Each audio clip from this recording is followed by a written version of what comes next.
Lock off season 2 की update को लेकर आ चुके हैं हम आपके बीच में। क्या श्रेया को पता चल चुका है आकांक्षा चौधरी के बारे में कि आकांक्षा कहीं और नहीं गई है, वो यहीं पे सीक्रेट रूम में है और वो हमें देख सकती है। वहीं पर क्या श्रेया को ये भी पता चल चुका है कि लैला मतलब वरुण जो है वो एक तरह से आकांक्षा चौधरी को खाना पहुंचाने का वो प्रोसेस का हिस्सा है, जिसमें वो कॉइन लेकर आकांक्षा चौधरी के टनल में डालने का काम करते हैं, क्योंकि श्रेया के हाथ लग चुका है वो कॉइन जिसके बलबूते जो है आकांक्षा चौधरी को वो खाना मिला करता था। तो अब इसके आगे क्या होगा? क्या लैला मतलब वरुण जो है वो डायरेक्ट एट रिस्क में मतलब ये रिस्क जोन में चले जाएंगे? क्या वो नॉमिनेट हो जाएंगे या फिर यहाँ से कहानी आगे जाकर पलटती हुई नजर आए? क्योंकि अचानक से मेकर्स ने किया कुछ यूं, इस वीक की मिड वीक इविक्शन का पार्ट रखा गया जिसमें माधुरी को कर दिया गया बाहर, वहीं पर आकांक्षा चौधरी को सीक्रेट रूम में डाल दिया गया। हालांकि आकांक्षा को सीक्रेट रूम में डालने के पीछे मेकर्स की एक और वजह है जिसके बारे में ऑलरेडी हमने आपको वीडियो के माध्यम से बताया है, कि जहां पूरा घर ये जान रहा है कि आकांक्षा चौधरी चली गई है, वहीं पर कल के एपिसोड में हमने देखा कि किस तरीके से श्रेया को ऐसा लगता है कि आकांक्षा चौधरी अगर सीक्रेट रूम में है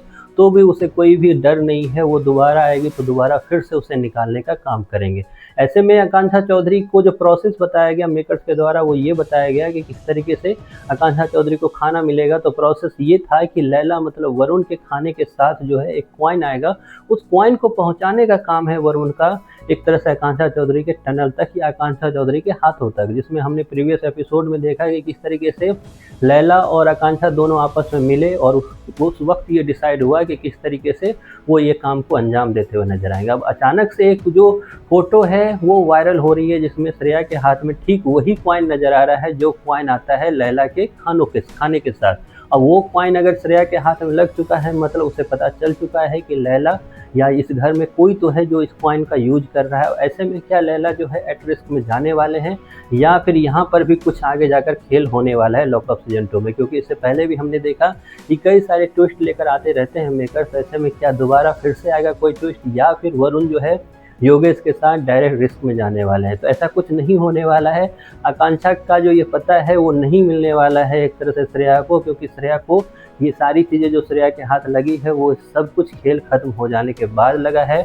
वरुण ने ये सब टास्क कंप्लीट कर लिया था, उसके बाद श्रेया को ये पता चला है कि इस तरीके से वरुण इस काम को अंजाम देता था, इस तरीके से आकांक्षा को खाना मिला करता था। तो वहीं पर उस टनल के बारे में, उस सीक्रेट रूम के बारे में भी श्रेया या बाकी घर वालों को नहीं पता है कि उसका रास्ता किस होके जाता है। ये तो पता है कि यहाँ पे सीक्रेट रूम है, क्योंकि आकांक्षा के आते ही ये पता सबको चलने वाला है कि वो सीक्रेट रूम से सबको देखा करती थी, लेकिन सीक्रेट रूम का दरवाज़ा जो है कहाँ से गुजरता है ये किसी को नहीं पता। तो आगे आपको जल्द दिखेगा कि जल्द ही आकांक्षा चौधरी का जहां इस वीकेंड पे मतलब जजमेंट डे पर एंट्री होने वाली है घर में, तो वहीं पर तब तक इक्वेशन काफ़ी चेंज होते हुए नजर आएंगे। अगर वाइल्ड कार्ड की बात करें तो रूरू की डायरेक्ट बात हो रही है, वहीं पर ऋषभ की भी बातें हो रही है जो कहीं ना कहीं श्रेया के बॉयफ्रेंड है। तो श्रेया को भी एक तरह से पावरफुल बनाने के लिए और योगेश को और ज़्यादा वीक बनाने के लिए मेकर्स पूरी तरह से तैयार हैं। आप कितने एक्साइटेड हो ये 2 वाइल्ड कार्ड को लेकर?